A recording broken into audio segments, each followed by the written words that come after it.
Bonjour à tous. Les commerçants de Pointe-à-Pitre vont-ils peser davantage sur les prochaines municipales ? Qu'ont-ils à dire sur la situation réelle de la ville ? Faut-il virer l'équipe en place ? François Pelcuyer, le président de l'Union des services et commerces pointois, est l'invité de Questions sans détour. François Pelcuyer, bonjour. Bonjour. Merci d'avoir accepté notre invitation. Il ne fait toujours pas bon être commerçant à Pointe-à-Pitre ? Je dirais qu'il ne fait pas bon d'être carrément et citoyen pointois et chef d'entreprise pointois et donc forcément commerçant. Non, il ne fait pas bon. Les temps ne sont pas bons et les perspectives ne sont pas non plus réjouissantes. L'an dernier, vous aviez lancé une grande pétition pour dénoncer la mauvaise gestion des affaires de la ville. Que s'est-il passé depuis, mis à part la démission du maire Jacques Bangrou ? Alors, j'espère que la pétition n'a pas été la cause de la démission du maire. Je tiens juste à faire remarquer qu'il était révocable et qu'il a préféré choisir la démission à la révocation. Qu'est-ce qui a changé ? Non.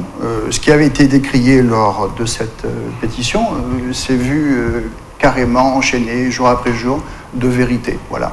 Aujourd'hui, on ne peut être que plus inquiet de la suite à donner à Pointe-à-Pitre parce que les nouvelles ne sont pas bonnes et parce que l'état général de la ville ne s'arrange pas. Vous êtes en train de nous dire que c'est pire ? Je le pense, oui.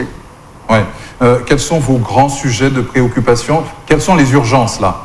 Les urgences, c'est ce que tout pointois pourrait espérer avoir, c'est-à-dire la sécurité, un bon niveau de propreté, un bon éclairage, des stationnements à profusion. En réalité, ce que enfin tout, quoi, tout. Tout ce qui fait fonctionner un centre commercial, tout ce qui fait les atouts d'un centre commercial que nous, malheureusement, sur Pointe-à-Pitre, impossible d'avoir parce qu'une incompréhension complète d'économie et de fonctionnement économique. Et donc vous n'êtes toujours pas écouté ? Toujours pas, non.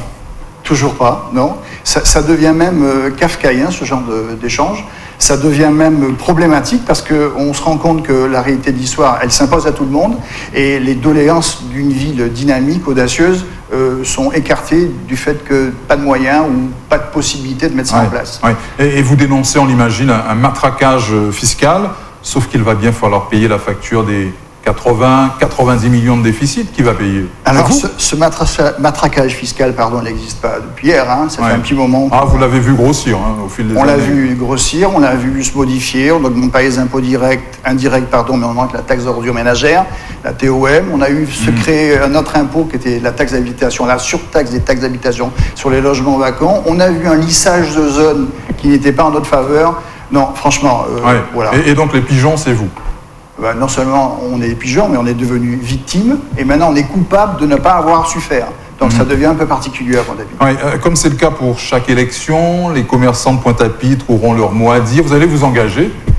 M'engager à quoi, M. Fandéry ? Personnellement, si rien ne va plus, il va bien falloir agir. Je suis déjà assez engagé en tant que président d'association. C'est beaucoup de responsabilités avec peu de moyens. Bon, d'accord. Est-ce que je vais m'engager politiquement ? C'est là votre question. À la date d'aujourd'hui, je n'ai pas pris ces décisions. Je suis plutôt aujourd'hui dans la réflexion. On sent l'envie quand même. Oui, j'ai une petite envie. Un peu ras-le-bol de pousser les autres. Un peu ras-le-bol de décrire. Et de donner des chèques en blanc. Ça peut être aussi ça, oui, effectivement. Mais bon, j'ai bon espoir que la logique se fasse, que l'intelligence soit là et qu'on arrive à comprendre qu'est-ce qu'il faudrait faire, par exemple. Ne pas partir en ordre dispersé, par exemple. Trouver un moyen très intelligent de faire des unions aux bonnes personnes, aux bons endroits. Voilà. Et aussi un peu plus écouter la société civile, parce qu'après tout, c'est elle qui fait l'économie, c'est elle qui fait la fiscalité, et c'est elle qui permet à la ville d'exister en tant que ville. Donc, forcément, nous aurons un mot à dire. Est-ce que moi, personnellement, j'aurais, pour l'instant... Est-ce que ça vous tente d'être sur une liste, peut-être pas leader, mais sur une liste ? Oui, ça me tente, oui, effectivement. Oui. À condition que l'union se fasse. Et donc, peut-être un rôle de facilitateur, non ? J'espère bien. D'ailleurs, c'est ce que je suis en train de faire aujourd'hui, depuis quelque temps d'ailleurs. J'espère bien avoir ce rôle facilitateur, mais avec succès, je l'espère. J'espère bien que les candidats ayant fait fusion ont compris que sans la région, sans Cap Excellence, sans l'État, rien ne pourra se faire au centre-ville de Pointe-à-Pitre. Nous avons suffisamment de projets gouvernementaux. Le projet Cœur de Ville est là, à notre porte. Le projet Carré-Carabé est là, à notre porte. Je tiens juste à faire remarquer que En tant que président d'association, on est suffisamment, par les services municipaux, écarté de la faisabilité des dossiers. Ah, décidément. Oui, mais bon, c'est comme ça. Donc, on ne veut pas de vous, en fait. Ben, peut-être qu'on parle un peu trop fort. Servez qu'à une chose, payer des impôts. Payer des impôts. Et comme j'ai dit tout à l'heure, on nous a fait passer pour des victimes d'une mauvaise gestion. Maintenant, on est coupable de ne pas avoir su faire dans nos propres entreprises. Bon, voilà. Je vois très bien où vous voulez en venir, M. Fendéré. Pour l'instant, forcément, je serai inscrit sur une liste, laquelle, pour l'instant, j'en sais rien. J'ai quelques impératifs qui me tiennent à cœur. Une fois que ces impératifs seront trouvés, résolus, oui, je m'engagerai. Oui, très bien, ça promet. Comment voyez-vous le développement de la ville de Pointe-à-Pitre, François Pelcuyer? Alors, vous avez parlé de Caruquet-Rabé tout à l'heure. C'est vrai que c'est une belle opportunité, oui, non seulement pour la ville, mais pour vous, commerçants. Mais surtout pour la Guadeloupe, Caruquet-Rabé. Je tiens juste à faire remarquer quelques chiffres quand même. Sur 1 million de touristes, c'est $1 milliard américains de plus-value. Je tiens juste à rappeler un deuxième chiffre sans en faire trop. C'est 550 millions de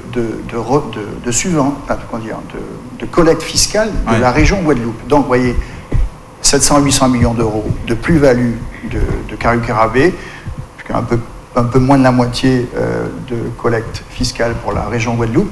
Non, c'est certainement des projets le plus important pour nous, mais pas uniquement pour nous, pour la Guadeloupe. Hein. Oui. Et donc, j'aurais aimé qu'on y met une attention beaucoup plus particulière parce qu'on a tous et toutes à gagner de ce projet Caruquet-Rabé. Très bien. Que manque-t-il à Pointe-à-Pitre pour être aussi animé commercialement que le Moule, par exemple, le samedi après-midi, le dimanche matin? C'est pas possible à Pointe-à-Pitre, ça? Bien sûr, c'est possible, mais... Pourquoi vous ne le faites pas? Alors, je vais vous expliquer, ça ne tient pas qu'à nous. Le transport en commun ne tient pas à une association, un président d'association. D'accord? Le décalage des horaires, une police municipale qui doit être présente sur le terrain. Donc, quand vous voyez aujourd'hui qu'une police municipale l'après-midi, 14-15 heures, c'est plus là. Donc, comment voulez-vous décaler les horaires? Moi, j'aurais souhaité que demain, le Pointe-à-Pitre ouvre un peu plus tard en matinée et ferme un peu plus tard le soir. J'aurais bien aimé que Pointe-à-Pitre ouvre le samedi après-midi. Mais ça, il y a un tout avec ça. Il faut emmener un tout. Bon, vous voyez, pas de sécurité, même s'il y a eu une légère amélioration. Mais quand même, on est parti de tellement loin, même si on a eu 50% de baisse du pourcentage des délits, il reste encore 50%. Et 50% partant d'un chiffre conséquent fait encore beaucoup. Le climat anxiogène que reflète Pointe-à-Pitre est aussi un handicap pour les entreprises pointoises. La problématique du stationnement, là aussi, il faut s'attaquer à ça un peu plus courageusement, au lieu de faire ce qui a été fait il y a 5-6 mois, du clientélisme à 20 € un parking journalier. C'est un peu bête quand même. On était à 55 € avant, on le fait 20 €. Il y a peut-être là un calcul électoral, peut-être, mais certainement un très mauvais calcul politique, économique d'ailleurs. Et donc, oui, il y a de quoi faire. Changer les horaires, mettre un peu plus de sécurité, éclairer un peu mieux la ville, la rendre un peu plus propre, la dynamiser, faire de Pointe-à-Pitre ce que nous avons, nous, appelé le retour en famille. Larry Lapointe, c'était le thème de notre organisation d'animation. Oui, il y a à faire à Pointe-à-Pitre. Pointe-à-Pitre est une ville d'histoire, une ville de culture, même si en 2013 on a perdu ce label. Et les financements d'ailleurs, c'est ça la problématique de Pointe-à-Pitre. La croisière, elle est là, on en fait... Non, justement, on a une belle saison qui s'annonce là. Elle est moins bonne que celle de l'année dernière, mais l'année dernière on avait profité des problèmes climatiques. En termes d'escale, oui, on peut tirer notre épingle du jeu. Simplement, vous avez remarqué que les Saintes est talonnée en termes d'escale, et vous avez aussi remarqué que la clientèle croisiériste des Saintes est nettement plus huppée que celle de Pointe-à-Pitre. À Pointe-à-Pitre, vous avez la partie all-inclusive. Cherchez l'erreur. Ben oui, l'erreur, elle est là. Vous recevez les touristes, vous n'êtes pas sécurisé, c'est dégueulasse. Il faut dire les mots tels quels, c'est dégueulasse. On critique les commerçants parce qu'ils ne sont pas ouverts le dimanche, sauf que on a fait le pas, nous, en 2017, on l'a fait aussi en 2018, et on est accompagné de personnes. Voilà, une ville qui reçoit des touristes dont les ordures ne sont pas ramassées le matin, donc il n'y a pas de police municipale en centre-ville. Vous pouvez vous poser des questions sur le mode de fonctionnement de cette municipalité. Et oui, on se la pose. Donc, on initie le projet, on va continuer, mais on demande quelques garanties. Très bien. Vous votez à Pointe-à-Pitre, vous êtes inscrit sur les listes électorales. Oui, je suis né à Pointe-à-Pitre, j'ai grandi à Pointe-à-Pitre, je travaille à Pointe-à-Pitre et je suis inscrit sur les listes orales. Et je voterai effectivement à Pointe-à-Pitre. Parfait. Et que dites-vous aux électeurs pointois? Attention au bulletin que vous allez glisser dans les urnes en 2020. Évidemment, je dirais attention. Il faut sortir de la logique du corps plus faible en moins, quoi. Ou de l'entre-soi, du corps plus faible en moins. C'est toute même là. Non, franchement. Aujourd'hui, il y a un peu moins de 50% d'abstention. À Pointe-à-Pitre, il faudrait qu'il y ait un peu plus de gens qui votent. Il faudrait que les jeunes s'engagent un peu plus. Et il faudrait aussi que nos anciens pointois arrêtent cette espèce d'affectif d'entre-soi qui fait qu'on vote toujours à la même personne en se disant « nous savons qui nous a lagué, mais pas savent qui nous a trouvé ». Donc, non, franchement, il faut arrêter avec ça. Pointe-à-Pitre est en train de mourir. Par exemple, quand j'entends le début de candidature de M. Jacques Van Roux qui dit qu'on a un peu délaissé la partie économique et entrepreneuriale de la vie de Pointe-à-Pitre, je me demande est-ce que c'est pas la charité qui se fout du mendiant. Bon bref, voilà. Donc c'était pour la petite phrase. Maintenant, non, oui, il faut sortir Pointe-à-Pitre de l'ornière. Nous avons des atouts à Pointe-à-Pitre. Nous avons aujourd'hui quasiment toutes les armes qu'il nous faut, mais simplement aujourd'hui, il faut prendre le problème à bras-le-corps, il faut les développer et il faut corriger ce qui a été, sataniquement, voilà, c'est le mot. Ah oui, carrément. Oui, parce que, écoutez, on ne règle pas des problèmes avec ceux qui les ont créés. Voilà. Ouais, persévérer dans l'erreur, il y a forcément un côté ou stupide ou satanique. Voilà. Il faut sortir les sortants. J'aurais souhaité qu'ils sortent d'eux-mêmes. Ce serait plus facile pour tout le monde, ça donnait un petit espoir à Pointe-à-Pitre. Et oui, s'il faut le dire comme ça, oui, il faut sortir les sortants. Oui.